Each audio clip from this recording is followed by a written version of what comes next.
తెలంగాణ ఉద్యమకారుల ఆకాంక్షలను నెరవేర్చి వారికి తగిన గౌరవం కల్పించాలని కోరుతూ మలిదశ తెలంగాణ ఉద్యమకారుల సంక్షేమ సంఘం ఆధ్వర్యంలో ఊరూరా పాదయాత్ర కార్యక్రమాన్ని ప్రారంభించారు. సూర్యాపేట రైతు బజార్ అంబేద్కర్ విగ్రహం వద్ద నుంచి పాదయాత్ర చేపట్టారు.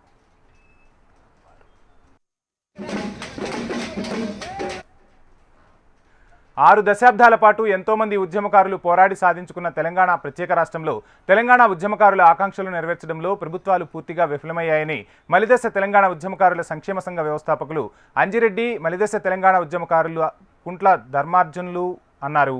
గత 10 ఏళ్లలో అధికారంలో ఉన్న బీఆర్ఎస్ ప్రభుత్వం ఉద్యమకారుల సమస్యలను పరిష్కరించడంలో తీవ్ర నిర్లక్ష్యం వహించిందన్నారు.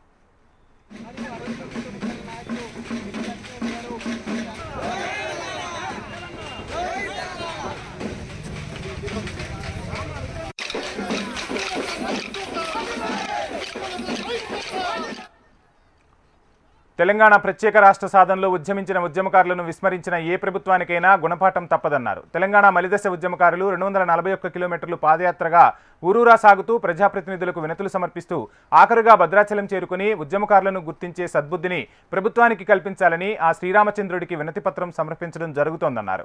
తెలంగాణ కోసం ఉద్యమించిన ఉద్యమకారులను గుర్తించకపోవడంతో పాటు అమరుల కుటుంబాలను ఆదుకోవడంలో బీఆర్ఎస్, కాంగ్రెస్ ప్రభుత్వాలు పూర్తిగా విఫలమయ్యాయని అన్నారు. కాంగ్రెస్ సర్కార్ మేనిఫెస్టోలో ఉద్యమకారులను గుర్తించి వారి ఆకాంక్షలను నెరవేర్చడంతో పాటు వారికి తగిన గౌరవం కల్పిస్తామని, సంక్షేమ బోర్డు ఏర్పాటు చేస్తామని, ప్రతి పథకంలో అవకాశం కల్పిస్తామని, ఇండ్లు కట్టిస్తామని హామీలు ఇచ్చి అధికారంలోకి వచ్చి సంవత్సరం గడుస్తున్నా పట్టించుకోలేదన్నారు.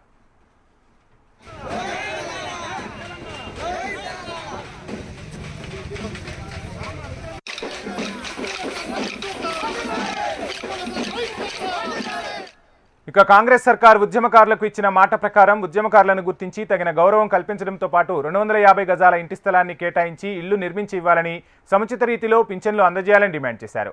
ఈ కార్యక్రమంలో తెలంగాణ 1969 తొలిదశ ఉద్యమకారుల సంఘం నాయకులు బొమ్మిడి లక్ష్మీనారాయణ, మలిదశ తెలంగాణ ఉద్యమకారులు మిర్యాల వెంకటేశ్వర్లు, గడ్డం యాదగిరి, కన్నెబోయిన రమేష్, ఈరెట్టి ప్రవీణ్ పాల్గొన్నారు.